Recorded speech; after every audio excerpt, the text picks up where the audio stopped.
Now I'd like to talk about the vertical line test. So the vertical line test is a test to see if a graph represents a function or not. And it says that if any vertical line intersects a graph in more than one point, then the graph does not represent a function.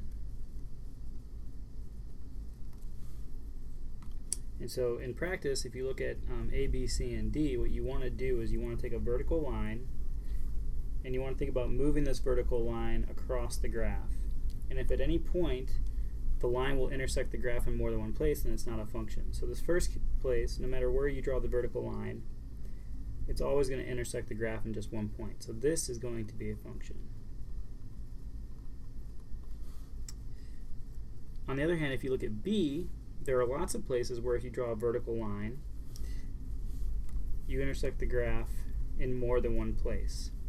Okay? So if you can find one vertical line where the graph is intersected more than once, then this is not a function.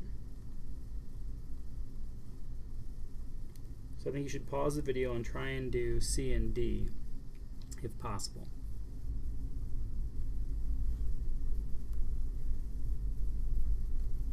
And part C, again, if you're thinking about this as moving a vertical line across the graph or drawing all these different vertical lines, you'll see that each line intersects the graph exactly once. So this is a function. But in D, you can draw lots of different lines where the vertical line intersects the graph twice. So this is not a function. And that's because one input, one x value, corresponds to two y values. Alright. Now the next thing I want to do is look at the domain and range of a function's graph. And so here you see the following graph. It's a line that goes from -2 up to 1, and then it goes from 1 up to 3. And so now the domain, again, is all the inputs in this case. So the domain is all the inputs, all the x values that go into this function. Well, this function seems to only be defined from -2 to 1. So you see how I just kind of drew a shadow of the graph onto the x-axis, and the x-axis is all the inputs, and you see that there's values defined from -2 to 1. So that's how I got the domain. Now the range is all the outputs. And in this case, you want to draw lines to the y-axis, so you see that y equals 0 happens when x is -2, and y equals 3 happens when x is 1, and actually every point in between is covered as well. So we have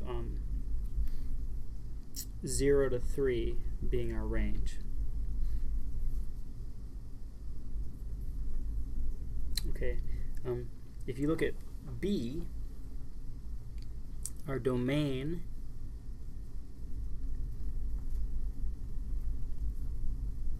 would be from -3 to 2, where you include 2 but you don't include -3 because there's an open circle right there.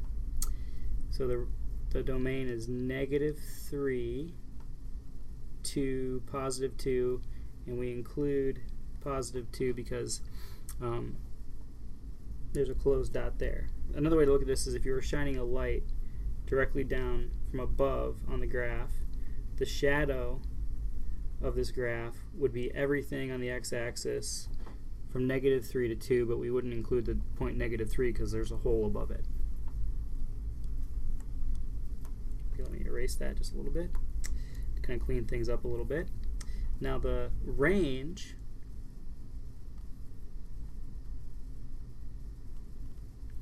is going to be from 1 to 2, including the point 2, but not including the point 1. So another way to look at this is all the y values that are covered by the graph, but because we have a hole at y equals 1 here, that doesn't get included in the interval. So the range is from 1 to 2, not including the point 1, but including the endpoint 2. Okay, I'll cover the next two examples in the next video.